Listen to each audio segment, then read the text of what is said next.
Just to be sure to work this, the right arrow? Okay. All right. Did you know over 9 million people visited in Delaware last year? Can anyone guess why? Don't look at the screen. Don't look at the screen. It's the Delaware beaches, everyone. Everyone loves the Delaware beaches, even out-of-staters. People who live in Delaware visit the beach. Seasonal, and some people even live down there at the beach. Delaware beaches have brought in over $4 billion in 2018, and that has continued to grow and will continue to grow. The money has been put into Delaware, and the money has been gotten out of Delaware. A lot of the taxes are coming from out-of-state people, so Delaware taxes are able to get lower. My name is Trevor Jump. This is Trent Hearn, Holden Bailey, excuse me, and Tevin Thomas. We all grew up in Delaware here. I'm the northern guy here, so I took care of Cape Henlopen State Park. But these guys will tell you they grew up near the beaches. It's a beautiful place. I visit just about every beach in Delaware, so I'm going to continue to go on and talk about Cape Henlopen State Park. Cape Henlopen State Park has beaches, trails, fishing, boating, camping, aquarium, natural exhibits. It's located right here, if you guys can't see, kind of like the northern tip right here by the bay and the ocean. There is, excuse me, William Penn actually discovered the land in 1862, and they made the declaration of Cape Henlopen, pretty much saying that this is sacred land, it's beautiful, we should not ruin and harm this land, we should use it for families and to enjoy our time. It actually acted as a strategic location throughout all of our early wars, starting with the Revolutionary War, Civil War, World War I, World War II. If anyone notices, when you drive down on Route 1 to any of the beaches, really, you see these towers. They look like lighthouses, but they're not.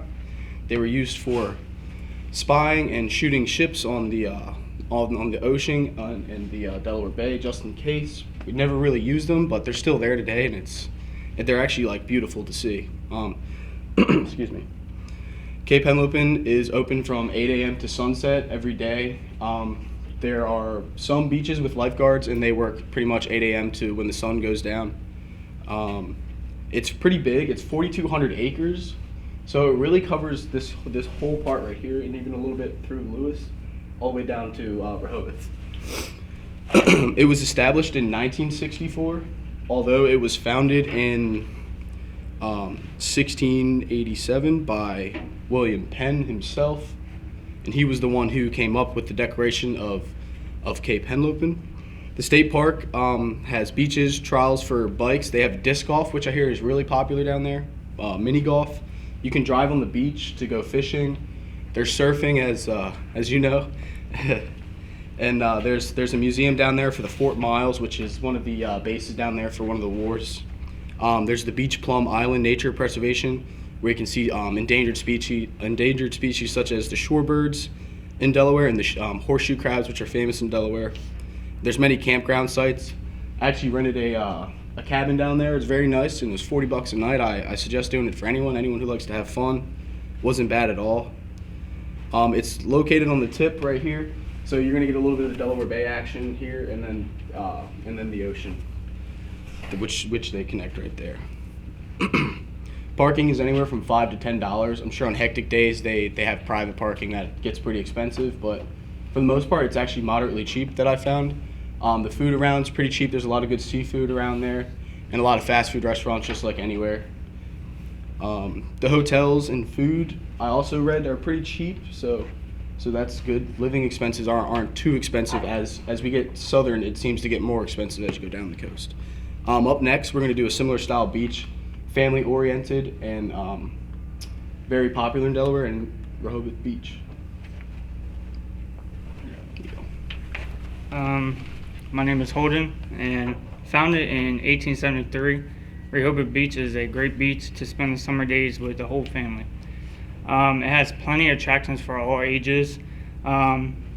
This is a frequent summer vacation destination for Washington, D.C., Maryland, Pennsylvania, and any of the surrounding states, due to the charm and the absence of sales tax. When it comes to things to do on Rehoboth Beach, you have the boardwalk, which is one of the biggest attractions. It has everything from food, live entertainment, arcade games, and also even Funland. This is a mini amusement park which includes 18 different rides for the whole family. The next thing is mini golf.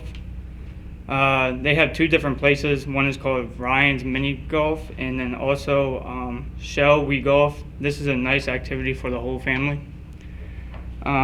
Imagine sitting around the campfire with the whole family and friends roasting marshmallows. It sounds like a good time. Rehoboth Beach offers that as well. One of the most popular places to go camping is the Delaware Seashore State Park. One of the things to do also is charter fishing. You can spend a full day or a half day.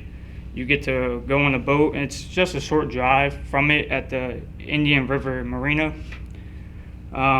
Also, this beach offers go-karting and hiking as well. Next, I will be talking about Lewis. If you want to take a nice relaxing walk through the town on a nice summer day, Lewis is a place for you. The quiet and soothing streets make it a perfect place to just get away. This town is for boutique shoppers and also people who like dining. One of the most popular places to eat is Agave. Agave is a simple but classy surrounding and offers Mexican food that critics and diners rave about. You can try one of the 70 different tequilas that is offered during the happy hours. If you just want to hop on the bike and pedal over to Cape Henlopen State Park, you can do that and explore all the different trails that they have and hiking. Lewis has a lot to offer for everybody. It's a nice, peaceful setting, and that you won't find in beaches like Rehoboth. If you're looking for something more for like the nightlife or even a beach with a heavy bar presence, my partner Trent Hearn will go over and talk about Dewey and what it has to offer. Good morning. I'm Trent Hearn. Dewey Beach is perfectly suited for those travelers who strive to have fun, like jet ski rides or volleyball on the beach. And others can spend their day with different water sports, including boating, parasailing, wakeboarding, water skiing, and windsurfing. Dewey Beach is a party town at night, known for college kids and the 20s crowd. Different bars are like the Rusty Rudder, North Beach, Starboard, and Bottle and Cork. I don't know if you guys know, but Rusty Rudder and Bottle and Cork hold concerts and various bands regularly. And pictured is what the Starboard puts on annually is running of the bull. As you can see, it's very hectic. It's honestly just an excuse to go out on the town and just drink.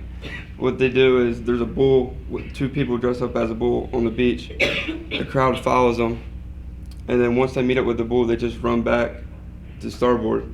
It's around 2 o'clock in the afternoon. It's in August, and then once they get back there, they just chill, drink, have fun. I have partaken in that. It's pretty crazy. And then next, I'm going to introduce the quieter beach, if you guys aren't up to the upbeat and crazier atmosphere, which is Fenwick Island. Fenwick Island is known for easygoing and just enough excitement to keep the whole family entertained for days. Enjoy your days with mini golf, water parks, and then enjoy a relaxing day on the beach with your toes in the sand and your fishing lines in the water. Another thing people enjoy is running kayaks for a scenic and also a good exercise. After your days out on the water, you can go treat yourself to a nice meal over at the Harpoon Hannah's, one of the great restaurants that Fenwick Island offers. In the picture, the lighthouse is the main attraction of Fenwick Island. The structure dates back to 1858, which makes it the oldest lighthouse in the state of Delaware. I have actually been to this lighthouse as well, and it's very scenic, and I would recommend traveling to it. But with that being said, if there's attractions intrigue you, but maybe it's far out of the way, because this is right on the Maryland border. If you go farther south, you're right into Ocean City. So if you want something a little closer, look no further than Bethany Beach. Good morning. My name is Tevin, and today I'm going to talk about Bethany Beach. Back in the modern times, Bethany Beach was known as the Quiet Beach and was founded in 1901. This bridge is a big tourist attraction because, as you can see when it's lit up at night, it's really beautiful. Bethany Beach is known as a family beach because there aren't so many bars and college student attractions. At Bethany Beach, you will see many young families and older couples walking around.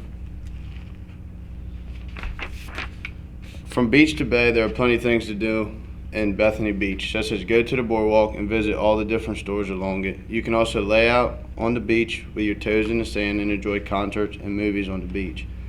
Also in Bethany, you could take your family and enjoy a competitive game of mini golf, or if you are into actual golf, you can go shoot 18 holes at Salt Pond Golf Club. If you are looking to catch more than just some sun rays, you can bring your fishing poles down to the beach and catch some bluefish, sunnies, and maybe some sharks. At Delaware Beaches, the question isn't what to do, it's how to do it all. After hearing about these beaches and what they have to offer, I hope you want to travel down to Sussex County, Delaware, and enjoy all the attractions they have to offer. From mini golfing, camping, fishing, go-karts, hiking, and also being able to go to the nature exhibits and museums.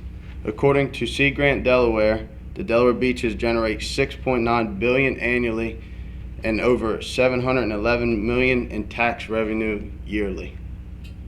Questions?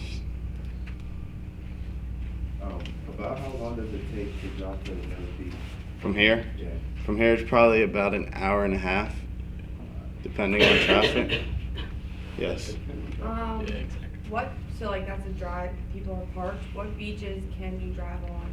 Or is there only like a specific? I found Cape Henlopen is one of the beaches you can drive on, but I know a lot of the bigger beaches like Rehoboth, they don't want you to drive on, especially when it's like in the summer. You know, you got a lot of families on there, and it's hard to maintain. And also Zoe's not driving either. Where it's so crowded, populated, they don't allow vehicles on it. Yes. And to go with her question, which one is that one? This is Cape. Cape, okay. Yes. So what's the best time to go, like if you want to avoid the crowds? The best time December. to I would say in December or kind of when kids are going back to school. Yeah. Because a lot of people that go to the beaches have young kids and they go back to school. So Weekdays, avoid Thursday, Friday, Saturday, Sunday. That If you don't like get the in the hot crowd, water there. Stay out there between May and August. Yeah. Can anyone drive on the drive-on beaches or like? no, you need to go to I guess it's the state of Delaware down there, and you get a drive-on tag, and you have to pay. If you're a Delaware resident, it's like $95, but if you're out of state, it's like $140, I think. But I think the prices have just went up for this year. And they only allow a certain amount. They they put a number to it of how many you can have per year. They actually last year are getting more strict because people were buying drive-on tags and just putting poles in the water just to hang out, so they don't have to carry all their stuff down there. Where the drive-on tag was made just for people to actually fish and be able to have their fishing equipment with them. In there. It's a good strategy. So like how far apart are each of the beaches from each other? They, for most part, they connect down the shore, but some of the beaches are moderately small. Like Bethany has a lot of private beaches, but then Cape Henlopen, as the picture I showed of the map, it's huge compared to like where Rehoboth is down, and it goes all the way down, and they meet in the middle. So really, it's just the beach is just the whole coast. And if you're traveling by on the actual road, you first hit Lewis, and then you travel about a mile and a half, and then you hit Dewey, and then Bethany, and then Fenwick. So it's a straight line. Fenwick's the farthest away. Yeah. Yeah. As soon as you get to Fenwick, you'll hit Ocean City right afterwards.